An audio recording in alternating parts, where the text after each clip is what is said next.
الحمد لله والصلاة والسلام على رسول الله و آله و صحبه و من والاه. اما بعد، السلام علیکم و رحمت الله و برکاته. از جانب بعضی برادرها خواهی شد که اطراف قربانی کردن کمی صحبت میکردید. تصمیم گرفتیم که انشاءالله در این موضوع به تفصیل خدا خواهد صحبت میکنیم درباره قربانی و انواع چاروهایی که قربانی می شود و باید یعنی چند ساله داشته باشد و بالاخره کدام حیوان ها ممنوع هستند برای قربانی. اطراف این مسائل انشاءالله صحبت داریم. اول حکم قربانی کردن چی هست؟ حکم اون نزد مذهبی خودمان، مذهبی حضرت امام ابو حنیفه، حکمش واجب هست. یعنی برای هر آدمی که قدرتمند هست، توانایی دارد و گوییم شرایط دارد که قربانی میکند، اگر نکند اون انسان گناهکار می شود و عاصی میگردد. حضرت امام ابو حنیفه رحمت الله علیه یکی از دلیل هایی که گفتن حکم قربانی واجب است این همون آیت سوره کوثر، آیت دوم که خداوند عز و جل گفتن استعیذ بالله فصلی لربک وانحر، نماز بخوان برای پروردگارت و نحر کن یعنی قربانی کن. در اینجا دو امر آمده است، یکی نماز بخوان امر آمده است و یکی بالاخره قربانی کن امر آمده است. پیامبر اکرم صلی الله علیه و سلم گفتن من کان له سعة ولم یضحی فلا یقربن مصلانا، رواه ابن ماجه عن ابی هریره. رسول خدا صلی الله علیه و سلم گفتن کسی که توانایی دارد و قربانی نمی کند پس مصلا یعنی مسجد مانده نزدیک نشود. این حدیث را در ابن ماجه و راویش حضرت ابو هریره هست. خب اکنون بالای کدام گوییم افرادها قربانی کردن واجب می باشد؟ اول گفتن ان یکون مسلما، باید که فرد مسلمان باشد، یعنی بالای غیر مسلمان قربانی واجب نیست. ان یکون حرا فلا تجب علی الرقیق، آن باید آزاد باشد، بالای غلام بالاخره قربانی واجب نیست. ان یکون مقیما فلا تجب علی المسافر، برای مسافرها هم قربانی واجب نیست، اما اگر بکنن خیر، لیکن واجب نمی گردد ولو که توانایی داشته باشند، یعنی باید مقیم باشد.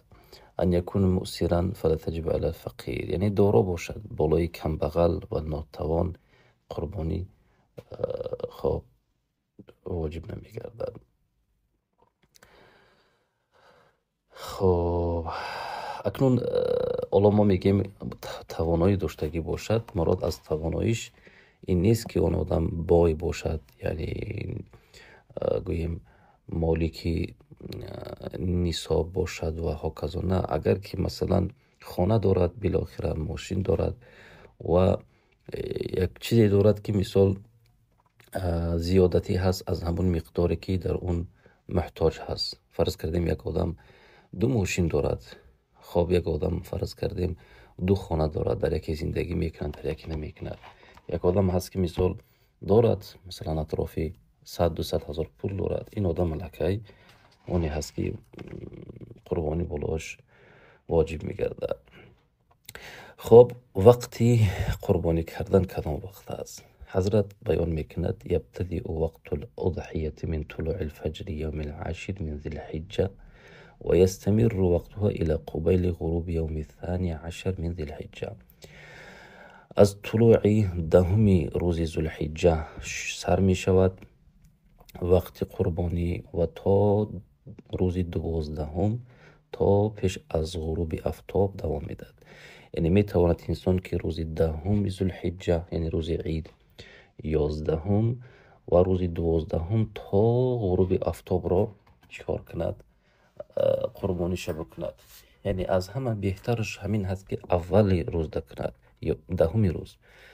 وقتی که یک انسان هست که شاید که خبر ندارد، شاید که همون چاروا نمیآورد، اون میتواند که روزی 11 هم کند، میتواند که روزی 12 کند.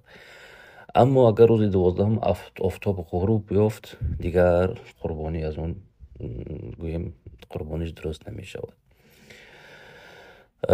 خب حضرت در اینجا بیان کردن که إلا أنه لا يجوز لأهل الأمصار والقرى الكبيرة أن يذبحوا أضاحية قبل صلاة العيد. اینجا حضرت گفتن که از طلوع فجر، یعنی از طلوع گویم امون فجر شروع می شود تا روزی 12 تا غروب آفتاب گفتیم. اما در اینجا گفتن آنهایی که در شهر یا در دههای کلان زندگی میکنن، برای اونها جایز نیست که پیش از نماز عید قربانی کنن. این مسئله هم ضرور هست. یعنی اونایی که در شهرها هستن یا در بعضی دیه گویم قشلاق‌های هستن که اونها کلانن، قشلاق‌هایی که مانند شهر هستن، اونها حتما باید که بعد از نماز چیکار کنن؟ قربانی کنن. اما اونهایی که در دیه‌های دور زندگی میکنن، قشلاق‌های کوچک زندگی میکنن، برای اونها باکی ندارد. اونها میتونن که امین خب فجر که در آمد روشنی کشید، صبح خب میتونن قربانیشون کنن، بعد نمازشون بخونن. برای اونها جایز هست، اما برای اهل شهر جایز نیست. اینم یک صحابه نزد پیامبر صلی الله علیه و سلم اومده، میگه من از گویم بالاخره پیش از نماز، یا حدیث پیامبر است، میگه کسی که پیش از نماز بالاخره قربانی کرد، پس فلیعید ضحیته، پس از سر قربانی کند، زیرا قربانی اون قربانی به حساب نمی رود. الافضل ذبح الأضحية في يوم الأول من الأيام خاب، ثم في اليوم الثاني، ثم يوم الثالث. از همه خوبش روزی یکم، بعد روزی دوم و روزی 12 ذوالحجه باشد. حضرت در اینجا گفتن در دوام یستحب ان یذبح اضحیته بنفسه ان کان یحسن الذبح.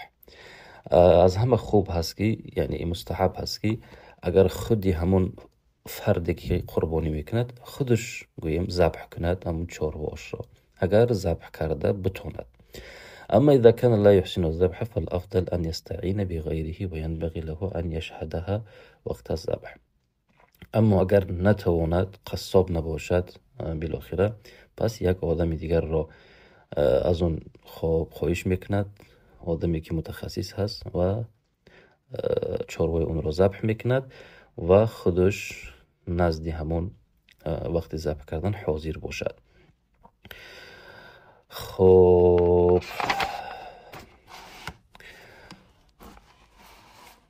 در دوم حضرت گفتن إذا عطلت صلاة العيد لسبب من الأسباب جاز ذبحها بعد الزوال. با یکون سبب اگر نماز عید خوانده نشد، بعد از زوال می شود که قربانی کند. یعنی مبادا یکی نماز عید در شهر خوانده نشود هم، مبادا با یکون سبب می تواند که بعد از زوال قربانیش بکند اونایی که در شهر هستند.